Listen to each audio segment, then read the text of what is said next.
Time's up, Admiral. Here it comes. Chevron 1, encoded. For my ally is the Force, and the powerful ally it is. Life creates it, makes it grow.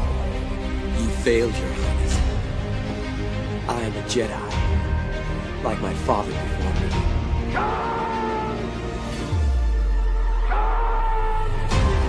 Cry havoc, and let's set the dogs of war. Chevron 2, encoded. Conan, what is best in life?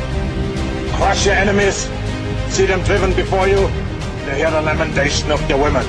It's all in the reflexes. Well, also said you're heavy into martial arts, Tai Chi and all that killer stuff. I suppose we have to register you as a lethal weapon. Chevron 3, encoded. And somebody ought to belt you in the mouth. But I won't. I won't. The hell I will. Chevron 4, encoded. Do you expect me to talk? No, Mr. Bond, I expect you to die. Chevron 5, encoded. You take the blue pill. The story ends. You wake up in your bed and believe whatever you want to. You take the red pill. You stay in Wonderland. And I show you how deep the rabbit hole goes. Chevron 6, encoded. Now, come on, you can, monkey boy. Great Scott. Back off, man. I'm a scientist. You shall not pass! I thought I'd die fighting side by side with an elf. What about side by side with a friend? A day may come when the courage of men fails, when we forsake our friends and break all bonds of fellowship. But it is not this day.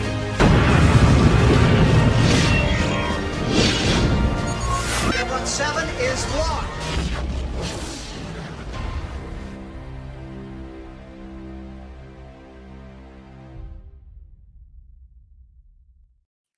Two things. One, I just realized I had the wrong screen up here. I had Daily Dive up for some, I guess, automatic reason. It's what I do every day. I just went there. And two, I almost pulled down the entire intro as your dog was jumping on you just to have, I'm like, should I do it or not? No, I won't. Let the intro go. Hail and howdy, everybody. Welcome to Saturday Night Drive-In, where we talk movies. We don't watch the movies. We watch them beforehand. That's the thing I think some people forget that we do here. We've already watched movies. This isn't a watch along. It's a discussion. It's sometimes it's a debate. Rarely it's a debate. Usually it's just a full-hearted discussion, and we have some fun. We have some fun. Jed, I've had a weird week of movies. Have you now? Oh, all the chat choice. Chat made me watch them. I had to do Pleasantville, which I don't know anything about that. I discovered I hadn't seen that movie in 25 years since Tobey Maguire was Spider-Man and they spammed it all over television. Very subversive. Bottom line, the world changes because Reese Witherspoon's characters turns everybody into sluts in a 1950s show. That's how things start to change. When she bones a guy, Paul Walker. She bones Paul Walker because he didn't know what an erection was. And then she turns every other high school girl in that world into a slut. And that's the catalyst for things changing. So a lot of actually messed up shit in Pleasantville. And then I had to watch a movie called Naked Lunch, starring Peter Weller and Ian Holm. Ian Holm, what were you doing in that movie? So I keep asking that. That's a good cast. Those two are great. Oh, it had a really good cast, but it's essentially a movie of a guy going through a massive heroin trip and existing in a pseudo science fiction creature 1950s world. It's fucked up. It was messed up. And then I had to watch this. Then I had to watch Disney-fied Swiss Family Robinson from 1960, where I wish that kid had fallen in the tiger pit. Frances is annoying as hell. That's what my wife said. Thank you. She's a smart woman. that kid, I hadn't seen this since I was Frances's age, essentially. Since it came out. Yeah. Shut up. and I have thoughts on this. I didn't hate it, but I have a lot of thoughts, from production value to, I mean, this is 1960s. Walt is still just alive. He's going to be dead in a few years. This has heavy Disneyfication in it. And most of my problems come in the third act with the pirate fight. That's where a lot of my problems come from. I'm forgiving most of the first 2 acts. The third, I have a lot of problems with the third act. I do. But Jed, how are you after I'm done unloading? Oh, I'm doing great. I had a much better filmography week than you did, or just general entertainment week than you. I didn't have to watch anything on the levels of what you have to with the chat made me watch it reviews. I got to watch this movie, which is a cornerstone of my childhood. I have so much nostalgia with it, so I do have to, put that disclaimer out there. I am incredibly biased when it comes towards this film, because there are a few films I watched as much as a young child than this one. But on the other hand, I really enjoyed the new Running Man. I'm finally playing No Man's Sky for the first time, and shockingly, I'm enjoying it. I think I would have thought that I would hate it just because there's no story. It's just crafting, resource management, and exploring. And I totally get that that's its own genre. I'm not knocking the genre, but it's never appealed to me before. And for some reason, it's weirdly working. I also have Resident Evil 7 right now, which I'm hating. So every time I get pissed off with that game, I go No Man's Sky. No, that's Super 8. That's 8. Oh, that's 8. See, I don't know. She's not in it.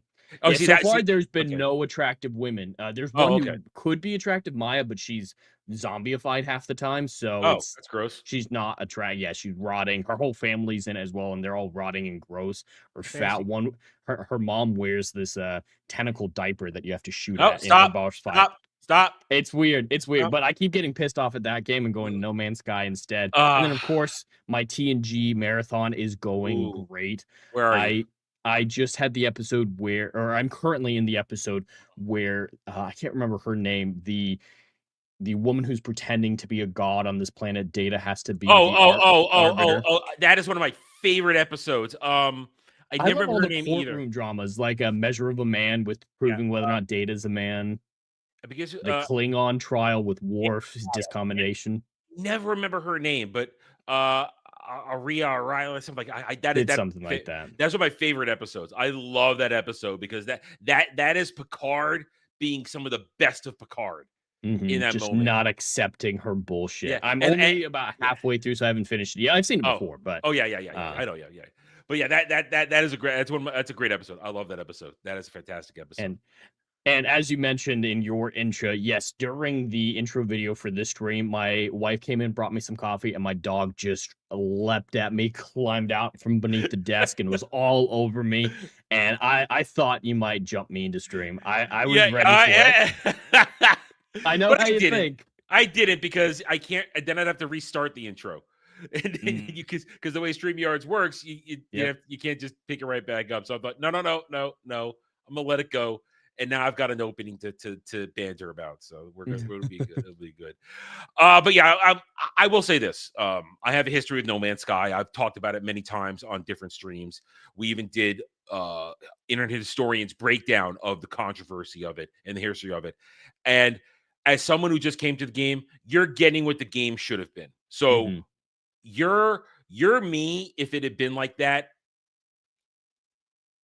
What is it now? 10 years ago. Almost 10 years ago. The Corvette inclusion is really what sold me on it. Being able to customize your ship and move build your around, own ship even if you want to. Yeah, I mean, I just got my freighter in it, and that's pretty cool. I mean, back in the day, all I could do was wait at port so I could either buy somebody's ship or steal it. That's all I could do. And people have made some weird shit. There's tutorials online on how to make a TARDIS. And I've seen some ships. Yeah, I've seen some ships. Several Star Destroyers. So I'm glad you're enjoying it, but while I will likely play their next game, Light No Fire, because it's a fantasy survivor, crafter, builder kind of thing. I can't. My pride and the deep anger I still feel cannot let me go back to No Man's Sky. I can't do it. It's reasonable. I wasn't around for that controversy. I missed it entirely. I mean, I was 16 when the game came out, so it just flew right past me. But I totally understand that. A massive betrayal. Yeah, I mean, and as I've said, that happened to me in a moment where I was laid up. I couldn't do anything. I needed gaming and I needed things to watch because I was literally in recovery from sickness and injury. So this game, I thought, oh man, this could be great. I'm going to lose myself in this for a while. And then there was nothing to do in that game. And so different type of stream. Definitely lost myself in it. I keep finding new random side quests to do. And there were no quests originally. There were no quests in the first version. Nothing. I can't imagine being able to do this without the mission You've got log. Quests. There's actually you're probably running into other people because it is. Yeah, there are aliens. There was nothing really in the other one. There's nothing. It's just move to the next planet, be the first one to find it, get to the center of the galaxy, and then discover the whole secret of what that place is, which I won't say because you haven't done it yet. So that's another discussion. That's a gaming discussion. We're here to talk movies. We got a little sidetracked, but hey, you guys, it's par for the course. Very easy to sidetrack us, and not because there's nothing to talk about with today's movie. So what we have today is 1960 Walt Disney version of Swiss Family Robinson. First, Jed, have you ever read the book? I haven't. I've read Robinson Crusoe, which some people say I've read that too. And I don't remember it much. I read it when I was like 9 or something, so I don't remember it very well. But I know that story, and it's a wild connection of dots when it comes to this story. Because there was the myth that inspired Robinson Crusoe. Robinson Crusoe inspired this book, which had a 40s movie and then a 50s movie. Then Lost in Space was based on Swiss Family Robinson, the movie, and now there's the Netflix Lost in Space TV show. It's a wild Netflix Lost in Space one is terrible. The first season was passable, and second season was just awful. And I dipped out of the third. I'm like, I'm not watching this. I'm not gonna do it.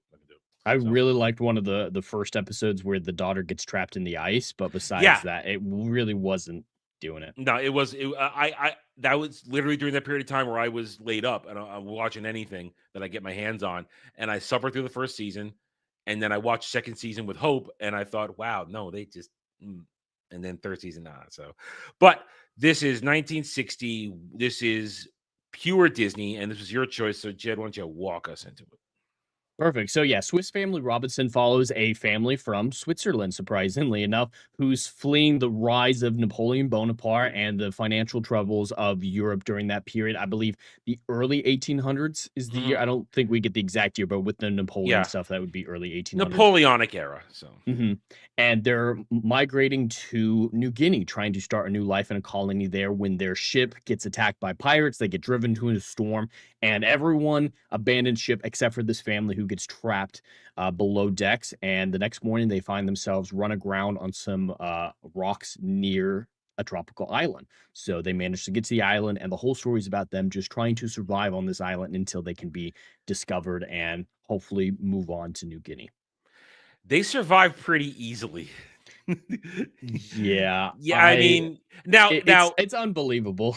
There are everything has an explanation. I'll give it that.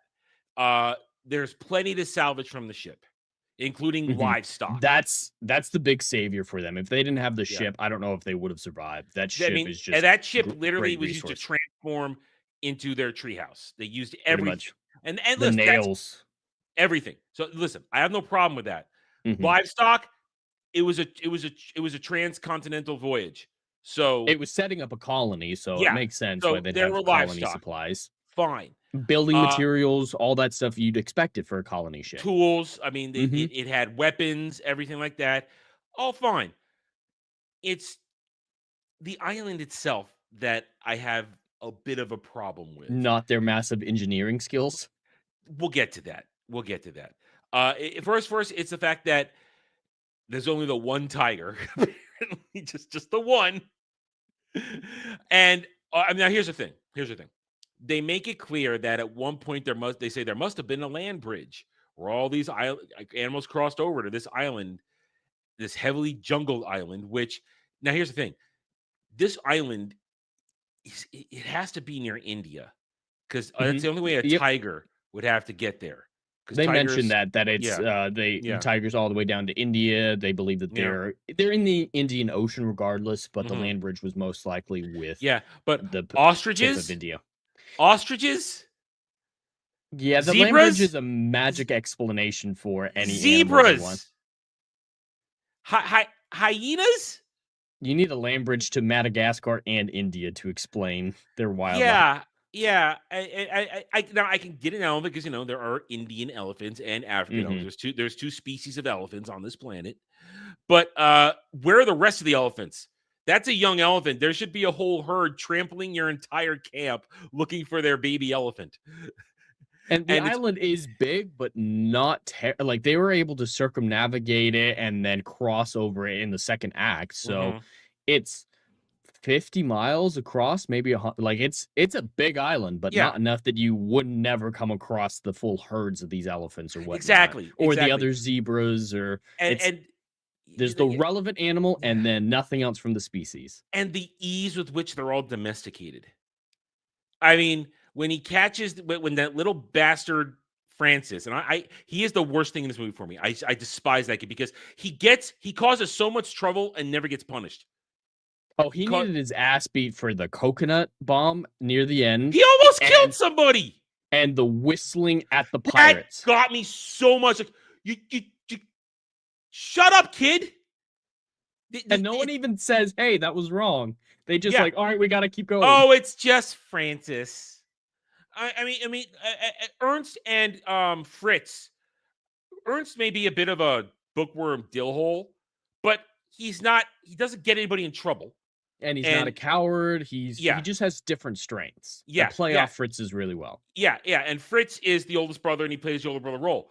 It's as though they managed to raise the first two right and teach no lessons to Francis, who just runs around saying, I want my elephant. I want my dogs. I want my tiger.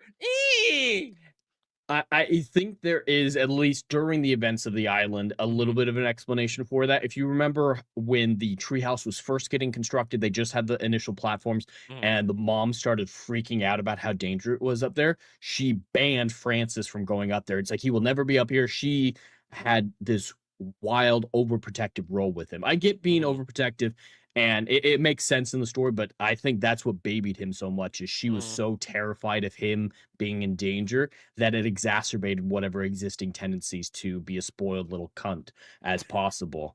And so I think it's the island, the way she treated him on the island exacerbated what was extreme but manageable prior.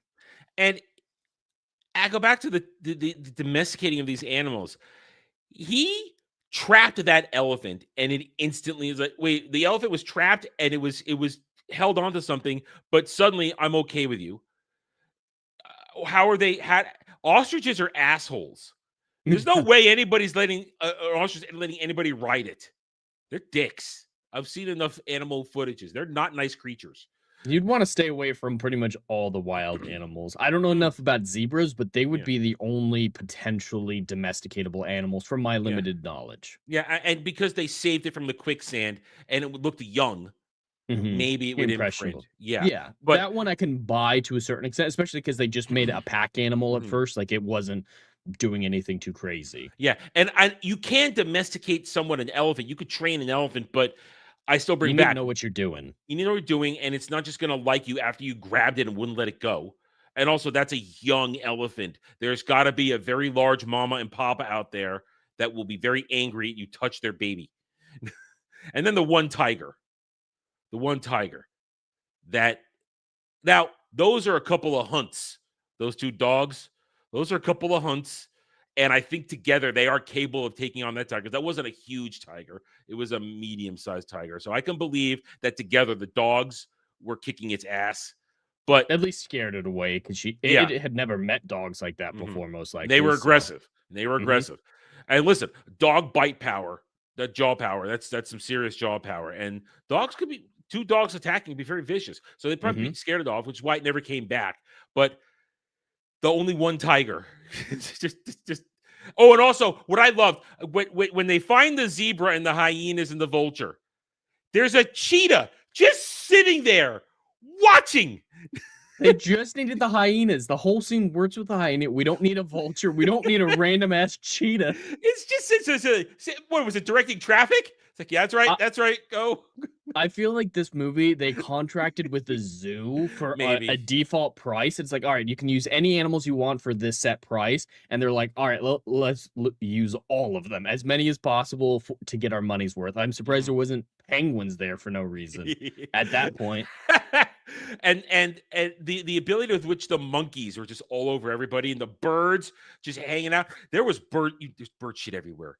If you know birds, they shit everywhere. You don't want them in the house. Yeah, you don't want no toucans sitting in your bedroom. And we're making fun of it because that's one of the more ludicrous things about this movie. The animals. The rest of it, I mean, basically, Act 1 is getting set up. It's like, let's set up our home. But here's my biggest problem then with Act 1. And I think it's a normal thing I have with problems, especially movies like this. I think I know where you're going. There is zero ability to tell us how much time is passing.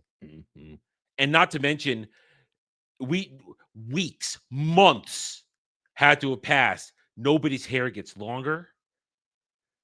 No, now I can say that they managed to salvage their clothes from the trunks on the ship. I can believe that. I can believe and that. They got razors. They even show them shaving later on. Yeah, finally, finally. But there is zero passage of time indication until it's Christmas. But we don't know when they started. We don't know when it started. So I have a hard time understanding how long they've been here. And you know that's a sticking point for me in a lot of things. It always is. No, I had the same problem with it, mainly because of how much they managed to accomplish in that year. I'm not usually strict with passage of time as you, but it is a big problem that I try to look for, especially with you pointing it out so much. I've started to look for it as well. And they just build that treehouse so fast. It feels magical the way that they're able to accomplish all that. And especially with the plumbing situation, the oven situation. Very intricate. They are genius engineers. I think it would have been a lot better if they had said the dad was an engineer back in Switzerland or something. They acted like he just had a desk job. He needed to have some sort of specialized job that helped him construct all these things. Not necessarily be a woodsman or anything, just have, engineering, physics, something like that to be able to figure all that out. Ernst is the bookworm, but there's no way you read a couple books when you're 16 and you're able to be a masterclass engineer. So it's not very believable. I actually had to look it up. In the book, apparently, this entire story of Swiss Family Robinson was 10 years. It took them 10 years before they got rescued. 10 years? And that's so much more believable. But I get what they wanted to do in the film. They didn't want to worry about Francis aging. That was the big problem. That was the make or break. And according to the internet, this film takes place over a single year. So I'm guessing it took them 6 months to build the treehouse, and then they went on the older brothers went on that adventure. Act got 2. The girl. Act 2. Yeah. And then Act 3 doesn't take super long. No, but it's a mess.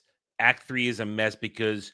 So let's finish up Act 1. So they build their house, they get settled, and that's fine. That's fine. And honestly, the Swiss Family Robinson treehouse, that's their imprint on zeitgeist for pop culture. Oh, I wanted one as a kid. It was beautiful. Yeah. Now, of course, in my mind, I'm thinking, wow, the bugs must be nasty. The birds are shitting everywhere. Those monkeys. I would have enclosed all of it. Yeah, at the skylight for when you want the skylight, but the buildings in the treehouse, you need to close those walls. Those monkeys, dude. Those monkeys. They're as dirty as the birds, man. They'll throw shit at you. They will. Monkeys. Yeah, no, absolutely. Yeah. But so then that's all nice, but then it's, hey, we need to the boys. We need to find out where they are, what they're doing, and Fritz and Ernst's little sojourn, which was. That was the first part of it is applied well because it shows them being solid little sailing. They built a decent little boat. It shows them living off the land, fishing. I appreciate the little things like that. And we get good brother stuff until, of course, the hoo-ha gets introduced. Once hoo-ha is introduced, of course, then you're not my brother. You're my competition. Now they come across and here's one of my other parts. This is pure 1960s Disney racism. It totally is. They're not speaking a language. That is the collection of random Asian pirates. And when I say Asia, I mean all of Asia. Some China to Singapore maybe some Vietnamese. There's some Indians in there. There's some other Indonesians in there. All variety of Asians speaking Uga Maga language. It's caveman. They're speaking caveman. It's so racist. How hard would it be to get at least that captain to speak Chinese?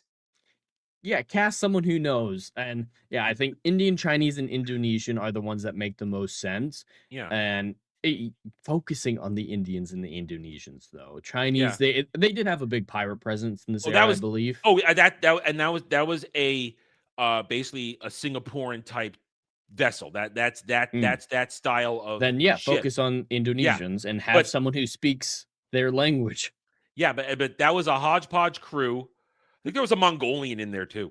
Mm-hmm. and just having that unintelligible grunting language, like, that's all white people hear. Okay, that's all they hear. They don't hear language. They hear clicking sounds and grunts.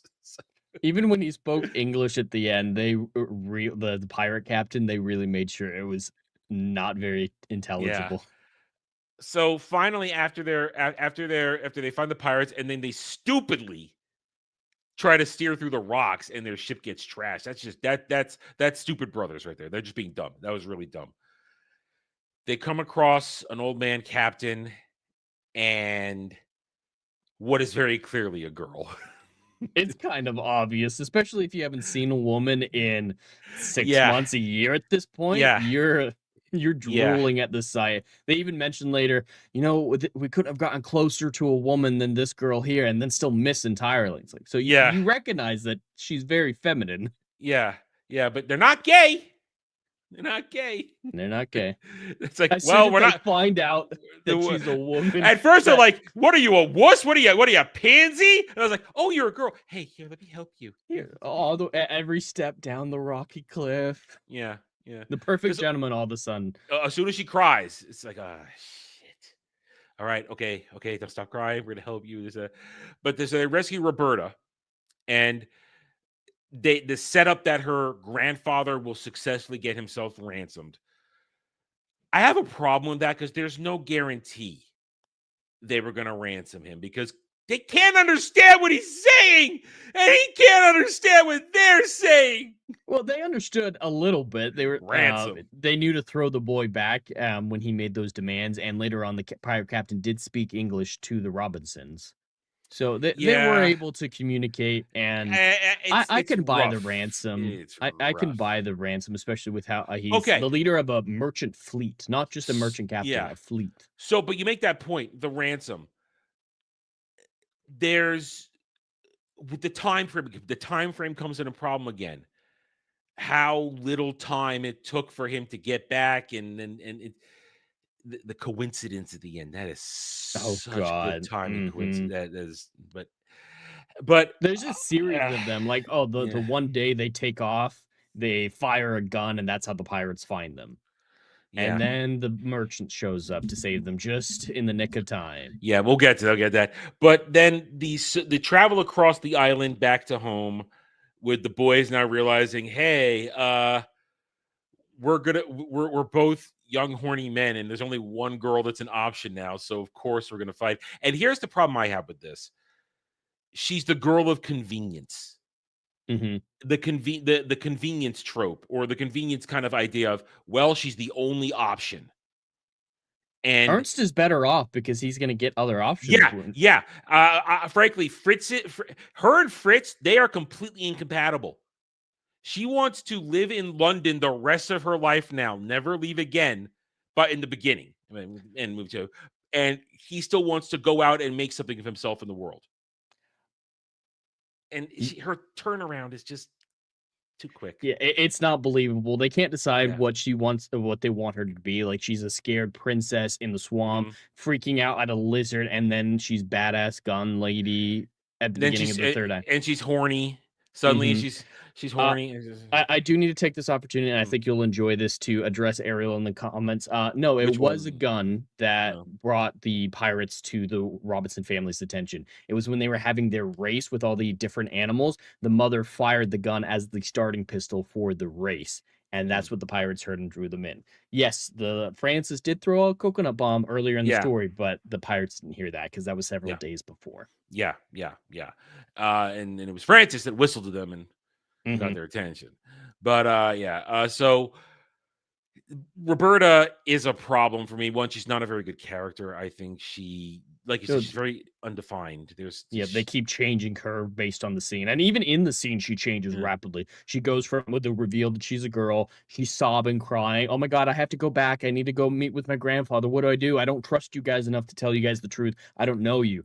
And then immediately she stops crying. She's like, oh, thank you, Fritz. And it's like a princess in the jungle. It's so many rapid changes for her that she's And- unbelievable. Because now, of course, since you and I didn't read the book, I'm sure they find her a few years in, not right away. And I'm Hopefully. sure she's there for more than just a couple of months before it's all over. So maybe in the book, once again, somebody who's read the book, we would appreciate some highlights in this. Or if I know there's been more mini series over the years, which I have maybe seen on and off. I can't say I've seen them series or not. Maybe there's more of a love triangle where she can't decide who she's interested in because she's flirting hard with Ernst as much. She's manipulating the shit out of him. That's Yeah. why I don't like her because she's taking advantage of Ernst's crush on her, getting him to do things for her, basically making him her slave. And she's only interested in Fritz because he's not doing that. The classic distance. Yeah, the distance. Oh, I don't the care about distance you. is attractive. Yeah. So their whole love triangle, I think, is very cringe. I do like their adventure story with going out to get her, bringing back. That's a really strong part. And as a kid, I thought it was all very badass. But yes, as an adult, she's a terrible character. She's a terrible person. Yeah. And I kind of wish she would have ran off with her grandfather and let Fritz decide his own Go path. get on with his life. Yeah. And I got to say, that snake fight is comical. That snake fight is comical. It's just, I mean, it was smart. Control the head. That's the only thing you can control in that moment. But they're taking so long to hit the head, and they literally had a sharp object. Start hacking it. Hit that damn thing. Just find a spot. Yeah, find a spot. But so they get Roberto, they bring it back, they rescue the zebra, which we already commented on, and then she gets back, and Mother Robinson, I'm so happy to have a daughter now. They give her that giant pink dress. Yeah. Yet she still walks around in her pants sometimes. Well, that was just for the celebration that they were having, the dance scene. Okay. And I do like how I think it was the mother said maybe it was a mistake to get that dress out of the bottom of the trunk when she saw her sons losing it, fighting with each other, flirting with so Roberta. Act 3 has actually got two parts to it. It's they're getting rid of the pirates, but then it's also Ernst and Fritz basically cock preening for Roberta. Look at me, I'm peacocking all around. Behold my plumage and check me out. And it's tiring and it's exhausting because I'm very, I gotta admit, it's when I'm bored. I'm bored at this point. Yeah. I'm bored because I don't like Roberta. I like Fritz. I don't dislike Ernst because, as you said, he has his strengths.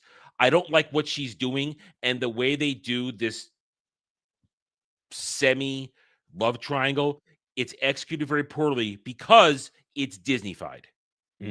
It's early Disneyfication from the 60s where they're riding that line. It's easy to do adult romance, very easy, which they do many times in their live action 60s movies, but they don't know even how in to. this film, the parents, I think their relationship is very strong. It's fine. My favorite characters are Fritz and the dad.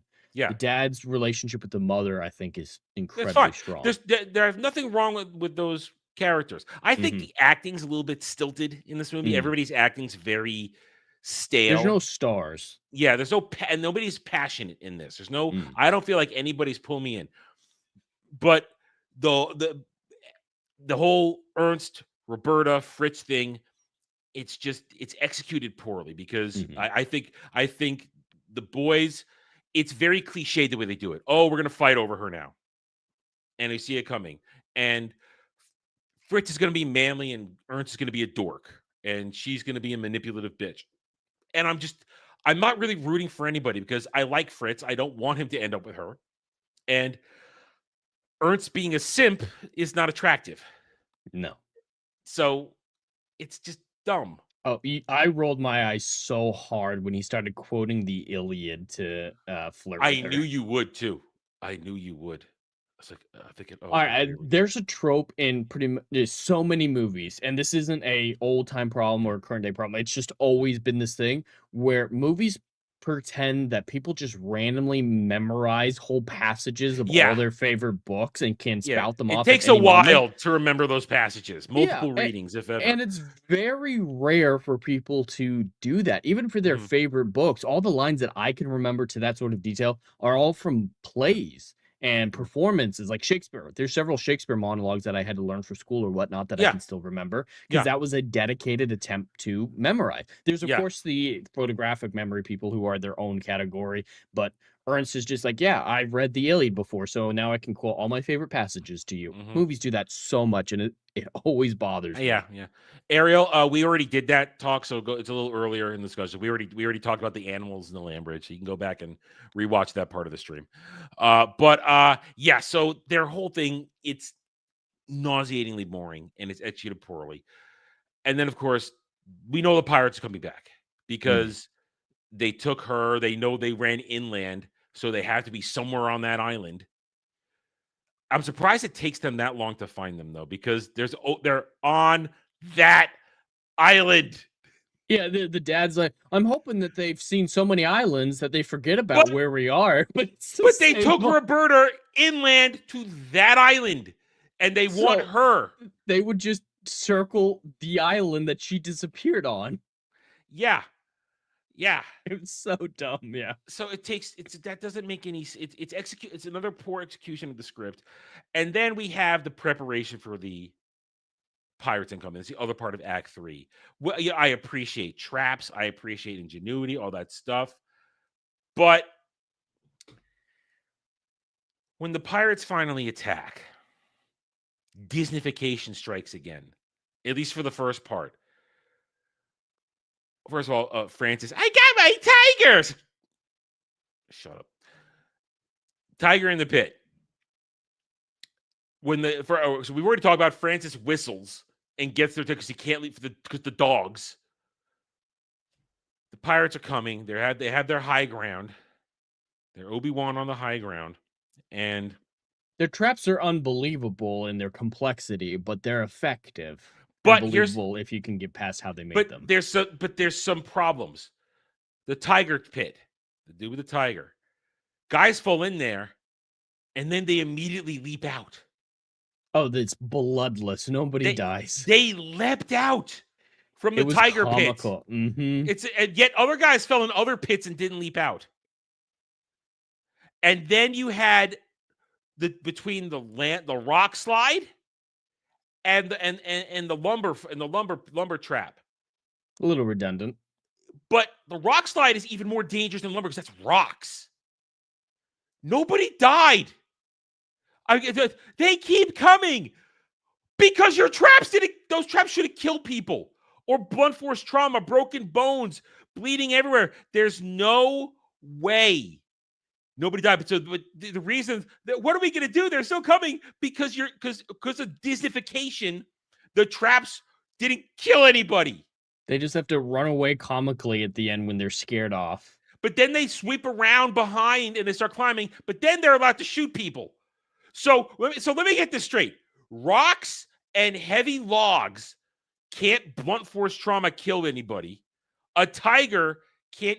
I don't care if it's for kids or family. They shot people. They shot people. Been deaths in kids' movies. They shot people at the end. They were shooting people and throwing them off the ledge to watching their bodies comically. The mannequins bounce off the side of the hill dead. They kill people. They kill people. So there should have been a thinning of the horde, but they weren't thinned at all. And so that's my biggest problem is that they're trying to execute this problem. It's once again running that fine line of we're trying to keep this a family movie, but people have to die in this attack. and people clearly do die, but it's okay to have them be shot and thrown off and hit with rifle stocks and other edged weapons, but you can't have them crushed. Jed, I'm confused. And of course, no one can react to the fact that they've taken lives. Like Francis kills people, and he's like, "What?" Mother Robinson shoots that dude point blank out of fear. It bothers me when there's no psychological damage from killing. Yeah, it's one of the most traumatic events possible. He was throwing coconut grenades and laughing.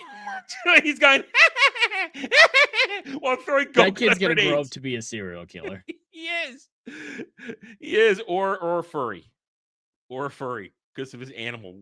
That kid has unnatural animal lust. Come on, he has a natural love for animals. Unnatural. Mm-hmm. So that he's gonna either grow up to be a furry or a psychopath. Doesn't matter. So, and they're losing because their traps didn't kill anybody like should have. And then, as we mentioned earlier, magically, the grandfather's ship arrives just in time to sink the pirate ship and blow up their longboats. Jed, coincidence. There are ways that you can make all this work. Say the pirates, we know that they're going to start patrolling the islands, and so you actually see the pirates. There's a lookout post, and it's like, all right, they did a trip around the island. All right, we'll prepare for the next time they come around. You see them several times, stay hidden, but somehow they eventually are discovered by the pirates. So that explains how it took so long and how the pirates find them. There's time in there to justify that. But at the same time, it also gives enough time for the grandfather to get back to his fleet. You know, he's going to come straight back to this area to look for his granddaughter. So I would have included all right, the pirates have attacked. The people we don't know where we are already here. So now we want to signal the people who we do want to know where we are. So have a part of the plan be light a signal fire or something like that to draw in the grandfather, which they hope at least is in the area.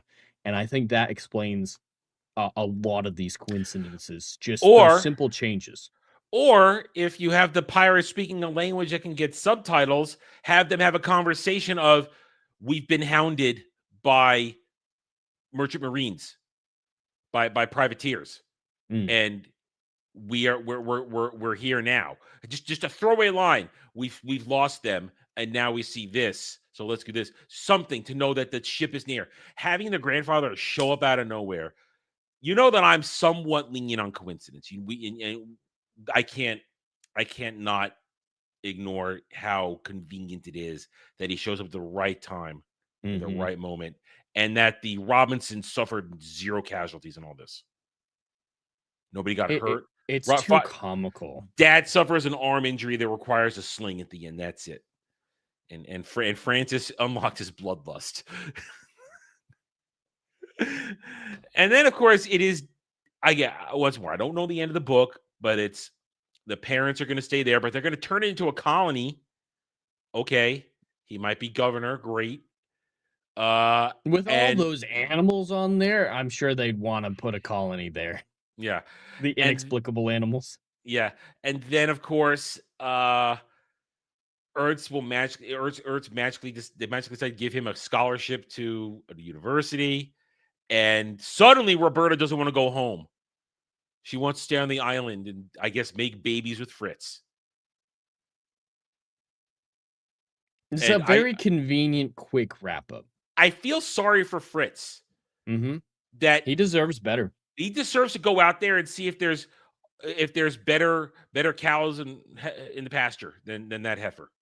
I would have preferred him to be brought on the crew. Like, he's proved to be a hardworking man. I know he doesn't love the sea, but maybe that's something that is part of his arc, is coming to embrace the unpredictable and unreliable things, and then joining the grandfather's crew. I think that would be a great. He wants to go see to New Guinea. World. Go to New Guinea, or keep going. Finish that. Go to New Guinea. I can totally buy the parent staying. I love the parent staying. Yeah, that makes it. Ernst going to college. It's all really cool. That makes sense. But yeah, Ernst needs to see the world. I think joining the crew would have been perfect. Yeah, Fritz's story shouldn't be the island. Fritz's story. He said, "I want to go out and do something," but suddenly I just want to stay on the island. It doesn't make sense. The parents, like you said, that makes sense. We have found the peace we were looking for. They have found it. And God help us, Francis. The real reason they stayed on the island with Francis is we can't let him out into the world. We need to keep him contained. We have unlocked this little monster now. He's going to do horrible things. We have to make sure he stays here. Keep it from getting out there. But and like you said, Ernst makes perfect sense. He's going to go to university. Makes all the sense in the world. Francis and Roberta do not make any sense. No. Why does she suddenly want to stay on the island just because she's going to get some D? Well, okay, I guess, good deal, change any woman. But Fritz wanted to go someplace. He didn't want to stay there. And so he got anchored way too young. Yeah. So there are, it's Disneyfication. It's the only way I can define all of this. It's massive Disneyfication. And it kind of ruins it for me. What little entertainment I'm getting from this gets kind of sunk because a lot of this character work is rushed and doesn't feel right from what we got in the movie. Yeah. The concept deserved to be taken a little bit more seriously, and I think that would have helped a lot. I do, like I said at the beginning, I love this movie. It is pure nostalgia for me. I think the family relationships are really strong, and I consider it a fun family movie. Oh, but yeah. Listen, there's nothing wrong with it. It's a safe thing to show your kids this version of it. But I find it from an objective movie making, acting, production value, it's lacking across the board for me. And even like Ariel saying, I think a TV show would suit this concept. There's a miniseries out there, I believe. I believe there's a miniseries out there. I believe so. Memory tells me there's a miniseries out there. I'll have to check that out or read the book. I am interested in this concept. I love Louis L'Amour books, and a lot of them are survival in this similar style, especially the first Sackett books are very similar to this concept. So this is a style of story that I've always been interested in. And it's a great concept with the great character dynamics, in my opinion, but it's underserved by the Disneyfication and just not being taken seriously. Like these deaths, the pirate deaths, that has so much impact, or could have so much impact on these characters. And I want to see that narrative meet instead of them just dismissing everything that could be intriguing from a writing perspective. Okay, according to this, there was a TV show in 98 and 99 based in New Zealand. So that's what I see. So I guess they'd have let me see who was in it real quick before I get to they have a golden retriever. That's and a black kid. Okay. What the hell?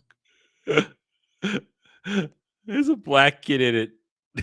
I guess somebody had a baby. Yeah, that doesn't sound like Swiss Family Robinson. Let me get this. I have to switch it over to here. Hang on. Here's the cover of the here's the cover. Let me I have to switch. I gotta switch over to well, Chrome. While you are, I think I believe they're Dobermans in this movie, but whatever. No, they're great. They're Great Danes. They're not Dobermans. They're Great Danes. Are you sure those are Great Danes? Those aren't Dobermans. Those are not Dobermans. Okay. But I'm not sure they're Great Danes. But whatever they are, that was a great breed. They were really good service to the film. I love the dogs in this movie. But a golden retriever just sounds wrong. I just pity the dog in that type of weather. You can't see it because the DVD mark is in front of it, but there's the golden retriever. What's a black dude doing there? And that there's a lot of extra girls in this suddenly. Who's that Asian chick in the I back? don't know. I don't know what's going on with this. Maybe they turned Francis into Francine. I don't know. That's clearly Roberta. What's the Asian? I don't know. This doesn't look good. 30 episodes. 30 episodes. 30 episodes. I don't know about this. Maybe I'm thinking there was another one, but maybe this is all there was. Wow. Okay. Yeah, no thanks. I'm gonna hard pass on this one. But Dom H, the Patriot, for $10. Hey Adam, what's the gaming plan tonight? Catch as catch can, Dom. I'm trying out a free strategy 4X game tonight. It's for free. I want to see if it's gonna run on my computer before I buy it. So that's what I'm doing. I still have to make some dinner after this.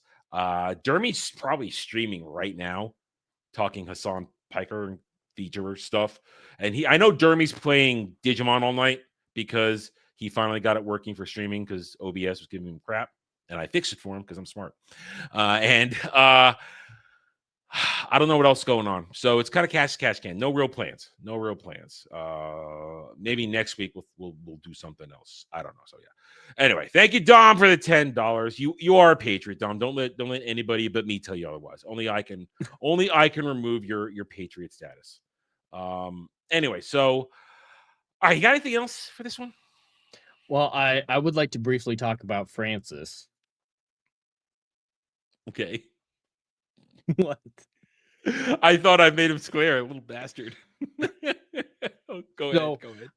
I completely understand why you and Rachel despise him. He is annoying. He causes so much trouble, and he's the real villain of the story. He should be secluded on that island. I 100% agree with all of that. At the same time, because of my nostalgia goggles, he doesn't bother me really at all. Besides the whistle is the one thing that I just can't accept. But I grew up with boys like him. I grew up with people like this family, and they just it feels so familiar to me that just all their different dynamics, the older brother, the way that all the brotherly relationships work. And Francis, I knew a whole family of Francises. I grew up with them. They were called the Harrises, and they were utterly insane. That's why, like, I agree with all the craziness. It just doesn't bother me because I have such strong friendships with people like that. One of the kids, though, we once caught him. He captured a coyote, killed it, skinned it, hung it from the ceiling of a barn, and was beating it with a stick, giggling maniacally. Francis. Guess how old this kid was when he did this? 8. He was 9, but yeah, he was Close way enough. too young. Yeah, he was way too young to do shit like Yeah. this. So I just think of this kid whenever I see Francis. So I get why people hate Francis, but he's very believable to me because I've experienced people like him. So I understand am that. willing to forgive it because I've actually seen something like this out in the wild. I mean, I've seen my fair share of psychopaths in my childhood, and I could probably assign some of them Francis mentalities. But the thing is, I mean, Francis isn't cruel. He's just insane. He's utterly insane. Listen, Francis, I would say now, Francis on the spectrum. That kid's on the spectrum. And in this movie, autism is not a superpower. No. My tiger! I can't get over that. I want my tiger. I got my tiger. Yeah, Arrow, we did talk about that. Yes, Lost in Space was based. It was even marketed back in the day. Swiss Family Robinson in Space. That was the marketing for that show way back in the day in the 60s. So yeah, definitely. It was. Where's Gary Oldman in this movie? Stop. I just meant the equivalent. Like, what was the inspiration for Gary Oldman from Swiss Family Robinson? You mean Dr. Smith in general? I don't know. I don't think there's any inspiration for Dr. Smith from Swiss Family Robinson. It's just an added character. It's the concept of being stranded. No, I know. But yeah, besides that, I don't know what you're talking about. I don't know what you're talking about. What are you talking about? You see, you're talking about the movie. I'm talking about the TV show Lost in Space with June Lockhart and the guy who played Zorro in the original Zorro show. I was talking about the movie. Yeah, I thought the movie was the first Lost in Space. No, there was the 60s show Lost in Space. Okay. You see, I didn't know about that one. I knew about the movie and then the new Netflix one. Oh, okay. All right, we're going to educate the young man here. All right. We have to do this. Okay, hang on. So is that why you were confused? Because I asked about Gary Oldman? Yeah, I'm like, well, yeah, Dr. Smith in space. Lost in Space. Here we go. Original. Ariel, in 1960, my parents weren't born yet. So you see, this is the original right here. That's not a good picture. Need a better picture. Here we go. Here, let me be a large one. God damn it, Google. Here we go. This is the original Lost in Space crew right here. They called it they even called it the Swiss Family Robinson. They are called the Robinsons in this. They are literally called the Robinsons. So here's the original Lost in Space. Nice. June Lockhart, star from Lassie. That's the original actor who played the original Zorro in the black and white Zorro show. And then you had Peter Smith. But I mean, this is where Danger Will Robinson comes from. So this went on from 65 to 68. And they were on the planet for 2 seasons, and then they get off the planet. And I don't forget if they make it home or not. So yeah, this was the original show. So when you said that, I'm thinking there was like the confusion, because this is what you were thinking of. Right. This is what the movie, which is not a good movie. Wasn't great. No, not a good movie. I mean, Mimi Rogers' tits in that form-fitting spacesuit, that's rocking. But still better than the Netflix show, though. Oh, this thing was an abomination on wheels. Total abomination on wheels. But yeah, so this is what I was talking about. So there was just Jed wasn't aware. This is simple missing information piece. So this is the original show, which came out clearly 5 years after. Clearly, they based this upon the movie we just watched for today. So I used to watch this on Nick at Night when I was a kid. So I've seen it even starts in black and white and then goes to color. Really? Yeah, it wasn't always in color. So I've got it back in the day. See, there it is. There it is. There's the black and white. That's where it started. And back in the day on that, when you watch Nick at Night, you saw all this old shit back in the day. So that's how I got educated to 50s, 60s television shows, because of Nick at Night. And this was one of them, which I did watch because I would just watch stuff because it was there. Anyway, so yeah. So definitely was inspiration, this and that. And Dr. Smith is just an added character. So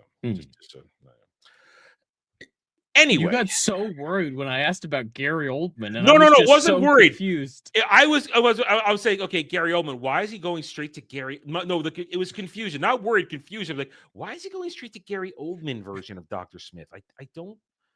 Why? And then it's okay. He doesn't know about the show. Okay, there we go. Yeah. And I wouldn't have known their names anyway. We learn things. We learn things here. We teach and we learn. And that learning is fundamental or whatever. I don't know. Reading is fundamental. Half the battle. Reading is fundamental. Learning is half the battle. Yo, Joe. Anyway, all right. So I don't have anything else to say on this. I've said everything I want to say. So, Jed, it is your week. You get to score it first. Perfect. Well, everything I said still applies here. I think it's a lot of fun. The camp works for me, but might not work for everybody else. And I have massive nostalgia goggles when it comes to this film. So I will gladly rewatch it at any time. But at the same time, I can also admit that the plot is a little ridiculous, that things are majorly contrived and just unbelievable. Like, this is not a version of reality that makes any sense. With the animals, how quickly they're able to build all this stuff, their massive engineering skills. I don't know of anyone else in human history with that few people, like one family able to accomplish that much in a year is just, I don't care who the family is. That's not believable in any way, shape, or form. And everything we mentioned with the third act being a mess, I think is absolutely true. So this film, with all my nostalgia and love for it set aside, I think this film deserves a 6 out of 10. I'm right there with you. 6 out of 10. And all the problems you mentioned are the problems I have with it. There's a lot of unbelievable things for the time frame. If they had this be a time frame of believability, okay, a lot of my problems get washed away. But the character work is sloppy. Outside the parents, the character work is sloppy. Francis is a psychopath. That kid might be Jack the Ripper. I don't know.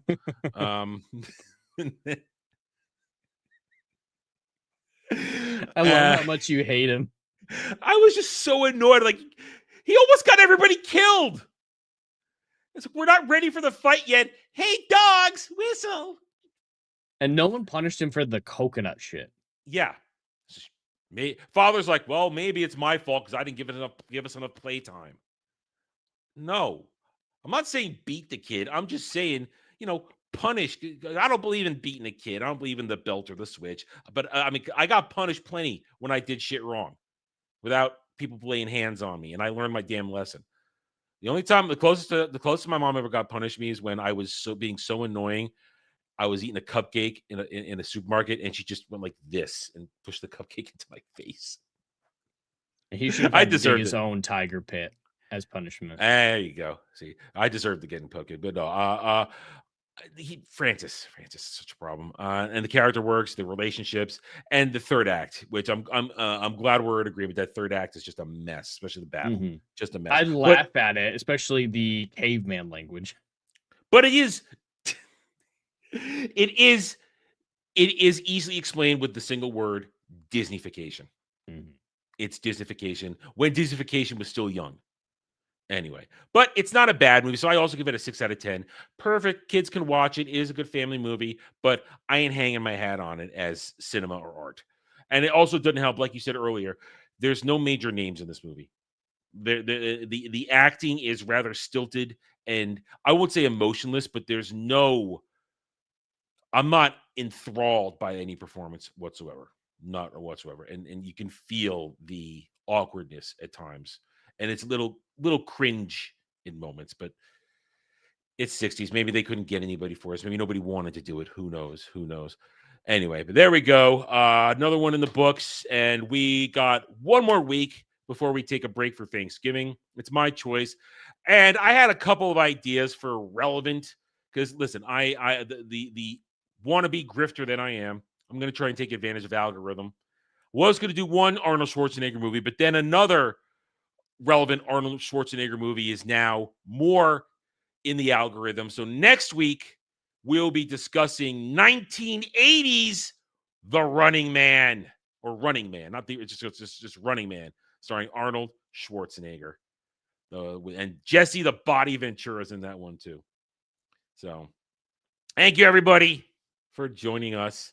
Wait, no, it's too early for Christmas movies. We're not there yet. And I don't know if we'd be able to get through Jingle All the the way can't talking about it. Stand that I like that movie, but it is awful from plot wise. We just yell about it the whole time, saying it's awful. Yeah, I hate that movie. I hate that movie. I hate it. I do not like that movie.